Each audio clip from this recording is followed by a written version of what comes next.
আমাদেরকে অনুভব করতে হবে গুনাহ পরিত্যাগ করার ফলাফল এবং লাভ কতটুকু। বলে একজন মানুষের গুনাহ করার সুযোগ আছে, তারপরও যদি সেই গুনাহটা না করে তাহলে ওই ব্যক্তি সাধারণ মানুষের কাতারে থাকে না, ওই ব্যক্তি আল্লাহর ওলির পর্যায়ে চলে যায়। আল্লাহর ওলি এবং সাধারণ মানুষের মধ্যে পার্থক্য কি? বলে আল্লাহর ওলিরা গুনাহ করে না, সাধারণ মানুষেরা গুনাহ করে, এতটুকুই পার্থক্য।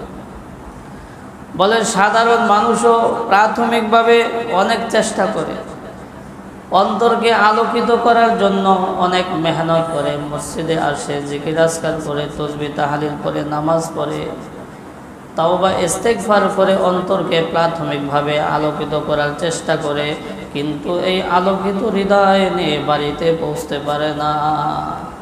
কাঁচা মাটি দিয়ে ঘর তৈরি করার মতো হয়ে যায়। কাঁচা মাটি দিয়ে ঘর তৈরি করার পরে শুকানোর পূর্বেই যদি পানি ঢেলে দেওয়া হয় তাহলে কি হবে? খিচুড়ি হয়ে যাবে, ঠিক না? ঠিক আমাদের অবস্থা এমন।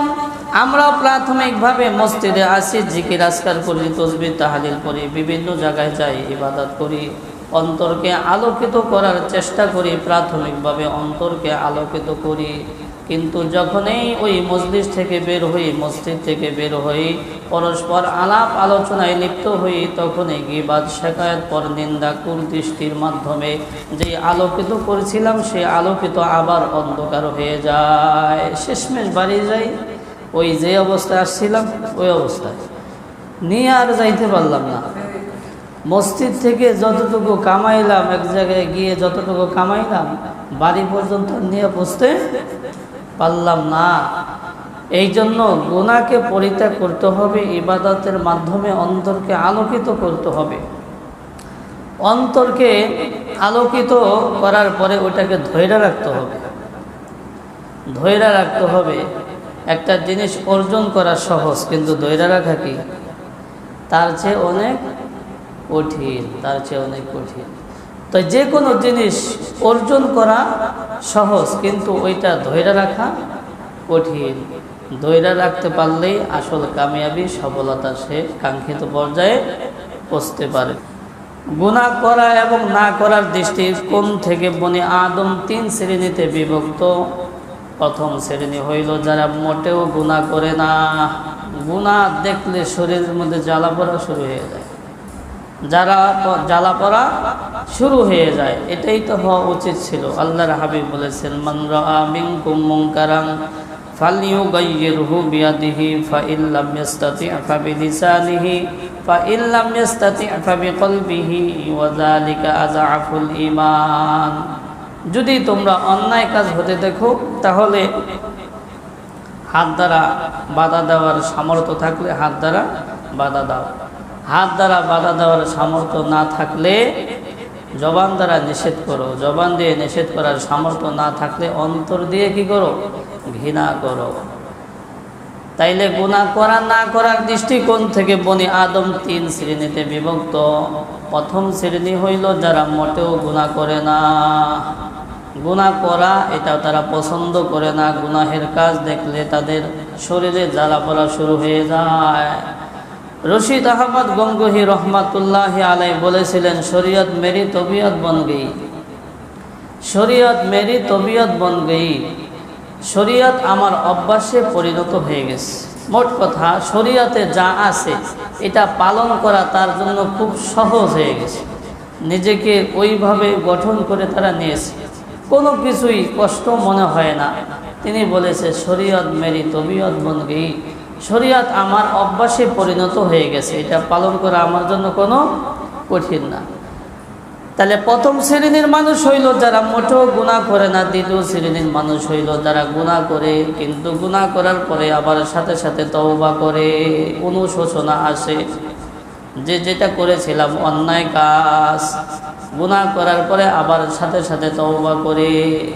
তৃতীয় শ্রেণীর মানুষ হইল যারা গুনাহ করে, শুধু গুনাহ করে আনন্দ পায়, তওবা আর করে না। গুনাহ করতে পারলেই তাদের ভালো লাগে, নেকির কাজ করা তারা ভালো মনে করে না। এদের ইমানের অবস্থা খুবই মারাত্মক, যে কোনো সময় ইমান চলে যাইতে পারে। ইমানের অবস্থা খুবই মারাত্মক। তৃতীয় প্রকারের মানুষ হইল যারা শুধু গুনাহ করাই পছন্দ করে, গুনাহ না করতে পারলে তাদের মনটা ছটফট করে। ইমান কাকে বলা হয়? বলে যদি নেক কাজ করলে ভালো লাগে আর খারাপ কাজ করলে খারাপ লাগে, এটাই হলো ইমান। এটাই কি ইমান? এ ব্যাপারে একটা হাদিস পাওয়া যায়, আন আবি উমামা রাদিয়াল্লাহু আনহু আন্না রাজুলান সাআলা রাসূলুল্লাহি সাল্লাল্লাহু আলাইহি ওয়াসাল্লাম মাল ঈমান ক্বালা ইযা সাররাতকা হাসানাতুকা ওয়া সাআতকা সাইয়্যাতুকা ফা আনতা মুমিনুন। হযরতে উমামা রাদিয়াল্লাহু তাআলা আনহু থেকে বর্ণিত, এক ব্যক্তি আল্লাহর হাবিবকে জিজ্ঞাসা করলো, ইয়া রাসূলুল্লাহ, ইয়া হাবিবাল্লাহ, মুমিন কে? আল্লাহর হাবিব বলেন, যদি তোমার নেক কাজ করলে ভালো লাগে আর খারাপ কাজ করলে খারাপ লাগে, তাহলেই তুমি মুমিন।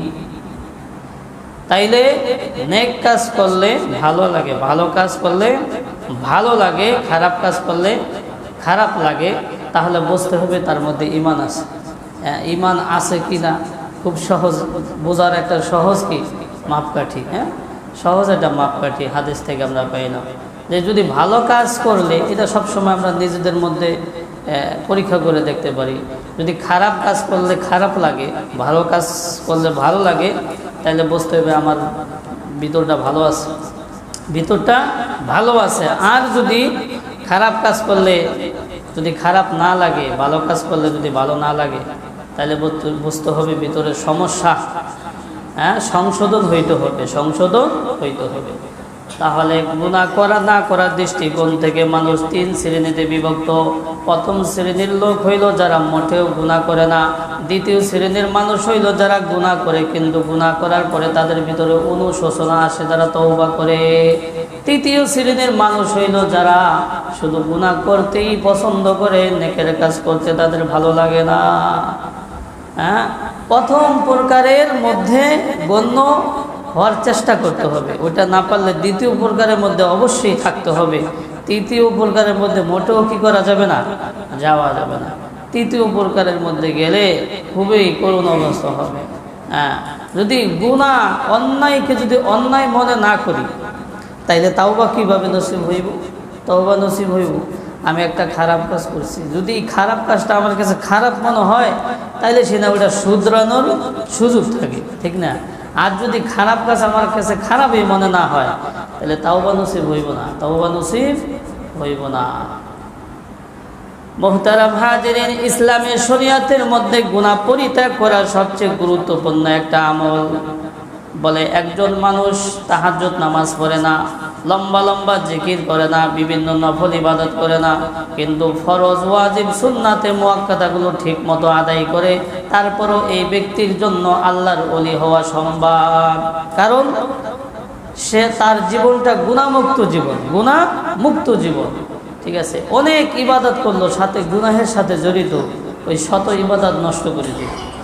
ইবাদত মোটামুটি কম করলো, ফরজ ওয়াজিব সুন্নাত নফল অতিরিক্ত করলো না, কিন্তু গুনাহ করে না, এই ব্যক্তি অনেক ভালো। এই ব্যক্তি কি অনেক ভালো, বুঝাচ্ছে? এই ব্যক্তির জন্য আল্লাহর ওলি হওয়া সম্ভব।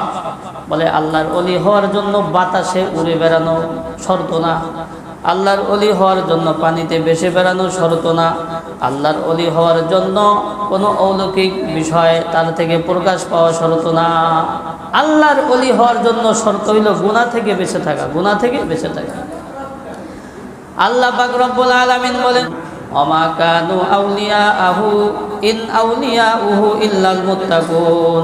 বলে আল্লাহর ওলি তো তারাই যারা গুনাহ থেকে বেঁচে থাকে, যারা গুনাহ থেকে বেঁচে থাকে তারাই হলো কি আল্লাহর ওলি, বুঝাচ্ছে? এই জন্য আমি যদি ইবাদত কমও করি, কিন্তু যদি আমার থেকে কোনো অন্যায় কাজ সংগঠিত না হয়, আলহামদুলিল্লাহ, ভালো।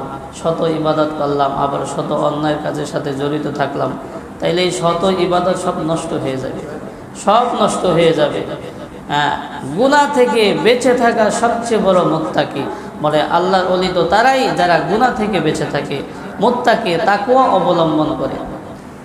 গুনাহ থেকে বেঁচে থাকার মাধ্যম হলো 10টা। এগুলো যদি অর্জন করতে পারি তাহলে গুনাহ থেকে বেঁচে থাকা আমার জন্য সহজ হবে। মুহতারাম হাজিরিন, গুনাহ থেকে বেঁচে থাকার মাধ্যম হলো 10টা। গুনাহ ছাড়ার উপায় হলো 10টা। 1 নম্বর হইল হিম্মত এবং দৃঢ় সংকল্প করা। গুনাহ থেকে বাঁচার সর্বপ্রথম উপায় হলো হিম্মত এবং দৃঢ় সংকল্প করা। গুনাহমুক্ত জীবন সকল মুমিনের কাঙ্ক্ষিত স্বপ্ন হওয়া আবশ্যক, আর সেই স্বপ্ন বাস্তবায়নের জন্য সর্বাত্মক চেষ্টা করাও জরুরি। বলে গুনাহমুক্ত জীবন গঠনের জন্য সর্বপ্রথম যে বিষয়টা দরকার সেটা হলো হিম্মত এবং দৃঢ় সংকল্প করা। মানুষ হিম্মত করলে কি না পারে, হিম্মত করলে সব পারে। হিম্মত করে মানুষ কত কঠিন কাজ করে ফেলে। হ্যাঁ, হিম্মত করতে করতে মানুষ পৃথিবীটাকে কত উন্নত শিখরে পৌঁছাই ফেলাইছে। হিম্মত করলে মানুষ সব কিছু পারে। একজন মানুষ যুগ যুগ ধরে দেখবেন বিড়ি সিগারেট খাইতেছে, কিন্তু সে একটু হিম্মত করছে, তার পক্ষে ছাড়া সম্ভব হয়েছে। কি হয়েছে? ছাড়া সম্ভব হয়েছে। আপনাদের এই এলাকায় ইদানিং একজন লোক ছাড়ছে, আলহামদুলিল্লাহ। সে দৈনিক মনে হয় 2-3 প্যাকেট খাইতো, দৈনিক 2-3 প্যাকেট খাইতো। তো সে একটু হিম্মত করছে, তার পক্ষে এটা ছাড়া কি হয়েছে? সম্ভব হয়েছে। মানুষ হিম্মত করলে সব কিছু পারে। যুগ যুগ ধরে পান খাইতেছে, আরও যুগ যুগ ধরে বিভিন্ন অন্যায়ের কাজে জড়িত, নেশার সাথে জড়িত, সে একটু হিম্মত করছে, তার পক্ষে ওটা থেকে বেঁচে থাকা তার জন্য সহজ হয়েছে। তাহলে গুনাহ থেকে বেঁচে থাকার সর্বপ্রথম উপায় হলো হিম্মত এবং দৃঢ় সংকল্প করা। গুনাহমুক্ত জীবন সকল মুমিনের কাঙ্ক্ষিত স্বপ্ন হওয়া আবশ্যক, আর সেই স্বপ্ন বাস্তবায়নের জন্য সর্বোত্তম চেষ্টা করাও জরুরি। বলে গুনাহমুক্ত জীবন গঠন করার জন্য সর্বপ্রথম যেই বিষয়টা দরকার সেটা হলো হিম্মত এবং দৃঢ় সংকল্প। মানুষ হিম্মত করলে সব কিছু পারে। আল্লাহ পাক রব্বুল আলামিন বলেছে, বান্দা তুমি হিম্মত করো, আমার দিকে আগাও, আমি তোমার জন্য সকল রাস্তা সহজ করে দেব। আল্লাহ পাক রব্বুল আলামিন বলেন, ওয়াল্লাযীনা জাহাদু ফীনা লানাহদিয়ান্নাকুম সুবুলানা ওয়াল্লাযীনা জাহাদু ফীনা লানাহদিয়ান্নাকুম সুবুলানা ওয়া ইন্নাল্লাহা মাআল মুহসিনিন। আল্লাহ পাক রব্বুল আলামিন বলেন, তোমরা যদি আমার পথে সাধনা করো, ভালো পথে কোনো কিছু চেষ্টা করার মেহনত করো, ভালো পথে কোনো কিছু অর্জন করার মেহনত করো, তাহলে আমি আল্লাহ তাআলা তোমাদের ওই রাস্তাকে সহজ করে দেব। হিম্মত করতে হবে। কি করতে হবে?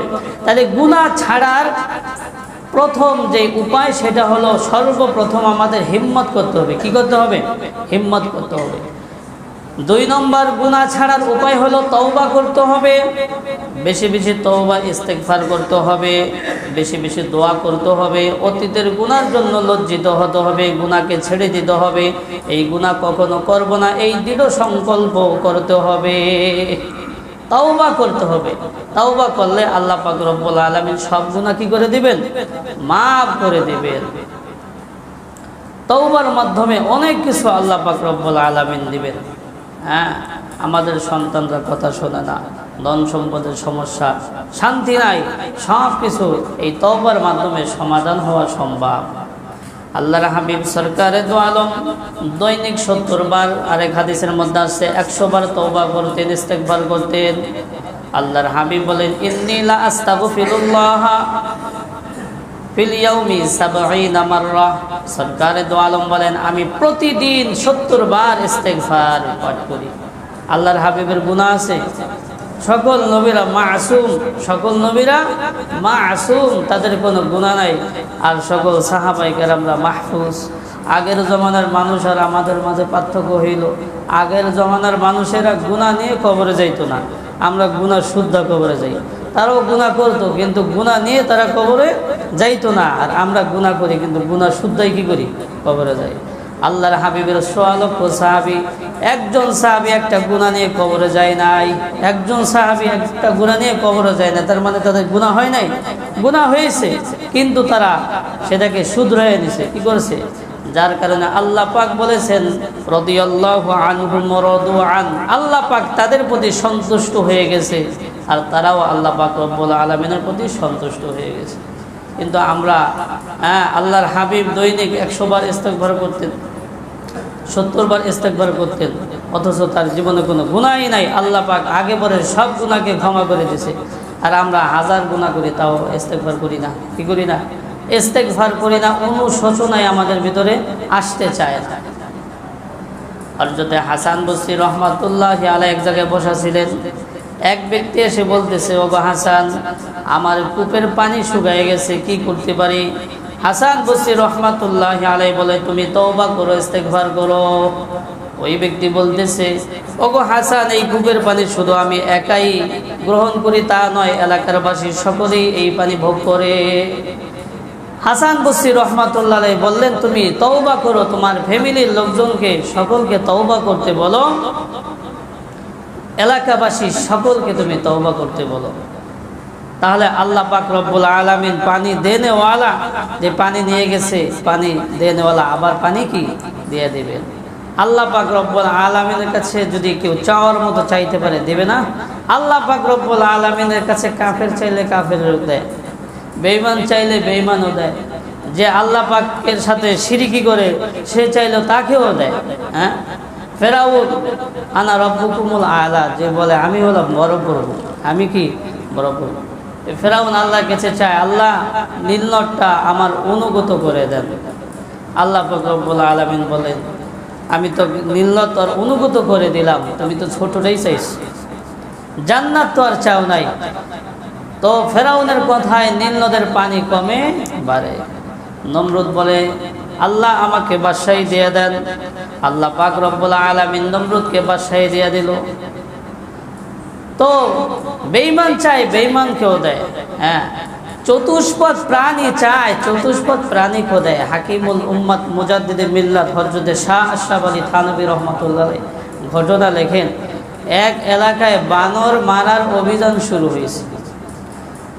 ওই এলাকার বানরগুলো জঙ্গলে থাকে, আর দিনে আইসা বিভিন্ন মানুষের ফসলাদি ফল ফলাদি নষ্ট করে, বাচ্চাদেরকে মারধর করে, বিভিন্ন জ্বালাপোড়া করে।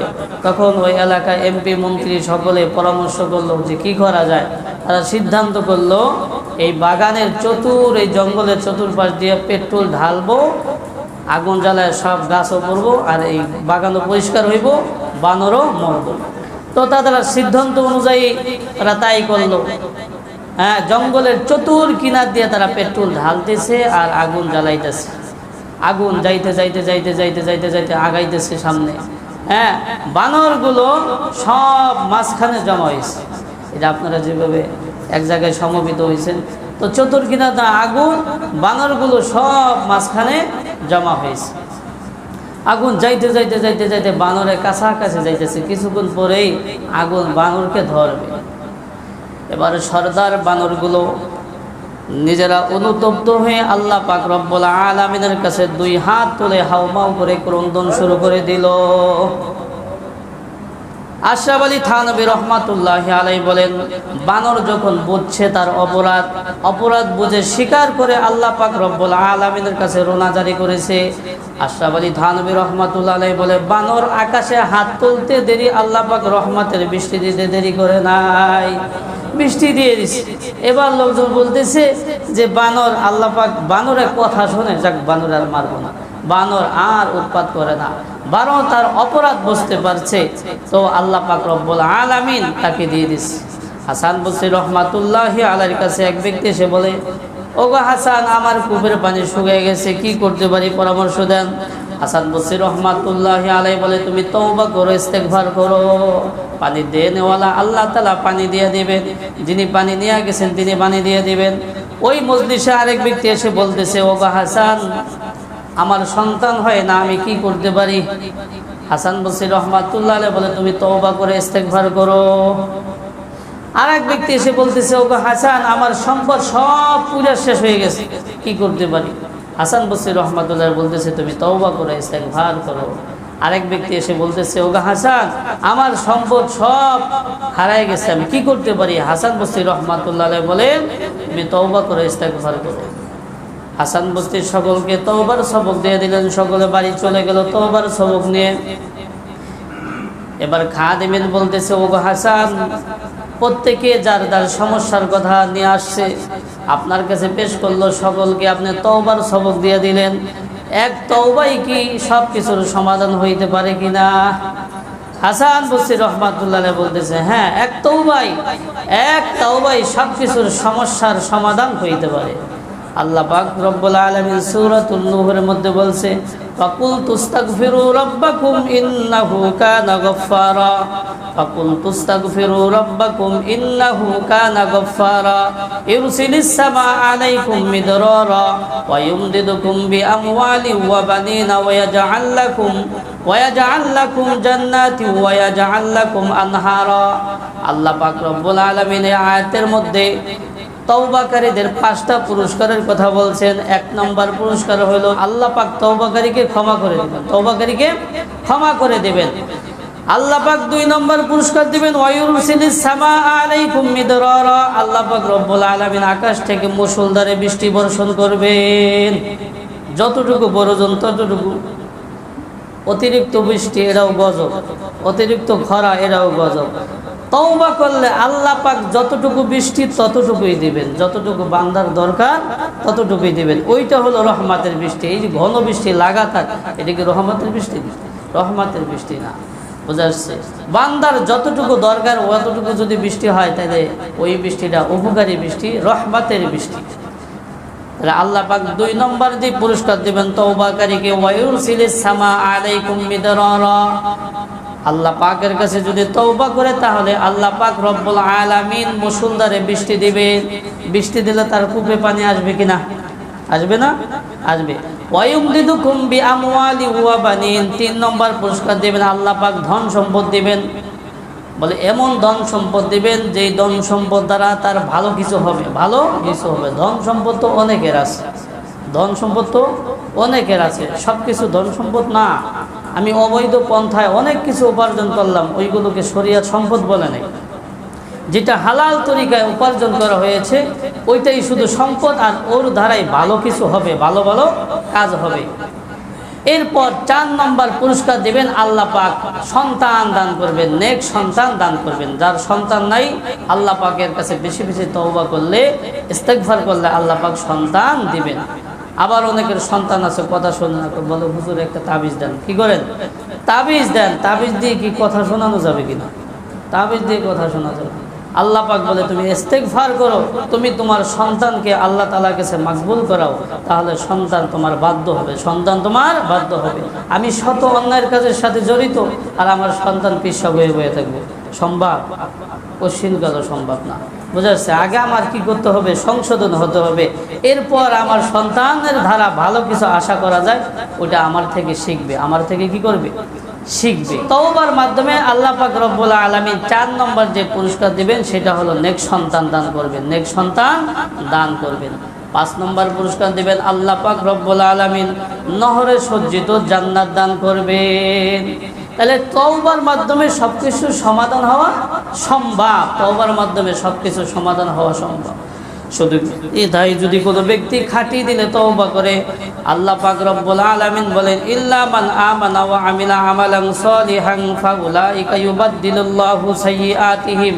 যদি কেউ ঈমান আনে, আমলে সালেহা করে, আল্লাহ পাক রব্বুল আলামিনের কাছে খাটিয়ে দিলে তওবা করে, শুধু গুনাহ মাফ করবেন না, উলাইকা ইউবাদদিলুল্লাহু সাইয়্যাতিহিম হাসানাত, তার বিগত সব গুনাহকে নেকির দ্বারা পরিবর্তন করে দিবেন। আত্তাইবু মিনা যামবি কামান লা যামবা লাহু। কেউ যদি গুনাহ বুঝা তওবা করে, সেই ব্যক্তিকে আল্লাহ পাক এমন নিষ্পাপ করে দিবেন কেমন যেন তার কোনো গুনাহই নেই।